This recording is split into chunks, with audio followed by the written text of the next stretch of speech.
Coucou chers amis, bienvenue sur African Students pour cette nouvelle vidéo qui porte sur une notion assez importante pour tous, surtout pour l'étudiant ambitieux qui veut atteindre ses objectifs. Si tu en fais partie, alors reste avec moi jusqu'à la fin.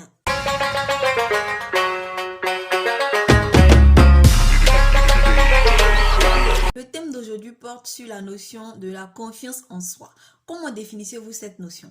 Personnellement, je dirais que la confiance en soi, c'est le fait de croire en ses compétences à relever certains défis qu'on se fixe, à atteindre les objectifs qu'on s'est fixés également. Qui parle de confiance en soi parle également de manque de confiance en soi. Qu'est-ce qui provoque le manque de confiance en soi? C'est généralement le fait qu'on a peur d'échouer, on a peur du regard des autres, du jugement qu'ils vont porter à notre échec. Ou aussi parce qu'on manque d'encouragement autour de nous, que ce soit au niveau de nos amis ou au niveau des parents, lorsqu'on essaie d'entreprendre quelque chose. Mais il faudra surmonter tous ces commentaires négatifs et pouvoir se surpasser. Car je pense que la seule personne à savoir si vous avez les compétences nécessaires pour accomplir quelque chose, c'est bien vous. Interrogez-vous intérieurement et soyez sincère envers vous-même. Donc maintenant, je te propose quelques petites astuces qui vont te permettre d'améliorer ta confiance en toi. En fait, c'est un sentiment, une attitude qui n'est pas fixe. Elle peut changer, elle peut augmenter de niveau ou baisser de niveau en fonction des expériences que tu vis et de l'interprétation que tu en fais. Donc, il est nécessaire de faire certaines activités qui vont te permettre de la maintenir et de l'améliorer au quotidien. Les conseils que je vais te donner ne sont pas ceux d'un expert, mais personnellement, je vois que ça marche très bien. Donc, premièrement, il faudra se lancer de petits défis, c'est-à-dire des choses que tu n'oses pas faire, mais que tu aimerais quand même réussir. Donc, il faudra surmonter ta peur et foncer, aller vers les choses que tu aimerais bien faire.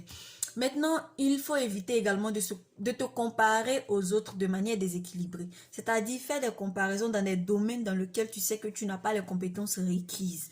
Et puis aussi, il faut éviter de trop se soucier du regard des autres. Parce que quand on veut entreprendre quelque chose, on n'a jamais l'approbation de tout le monde. Donc, il ne faut pas attendre que tout le monde soit d'accord, tout le monde te félicite pour ce que tu veux faire avant de te lancer. Parce que si c'est ce que tu attends, tu ne te lanceras jamais dans ce que tu aimerais bien faire. Et à côté de tout cela, tu peux faire également certaines activités qui vont te permettre de booster ta confiance en toi, comme les activités artistiques, comme par exemple le sport, la lecture, la musique, la danse, peu importe. L'essentiel, un loisir qui va te permettre de te recentrer sur toi-même et de savoir que tu n'es pas une personne banale, que tu es exceptionnel, tu as des compétences. Ça aussi, ça aide à prendre confiance en nous-mêmes. Et concernant la lecture, moi particulièrement, c'est cette méthode que j'utilise. Je peux te conseiller de lire des œuvres de self-confidence qui vont te permettre également de booster ta confiance en toi. Par exemple, tu peux lire l'œuvre de Laurent de Gournel qui parle également de la confiance en soi et de comment le fait de croire en quelque chose peut te permettre de réellement atteindre cette chose. Donc, c'est tout pour aujourd'hui. Au revoir et à la prochaine. Merci d'être toujours avec nous sur African Students.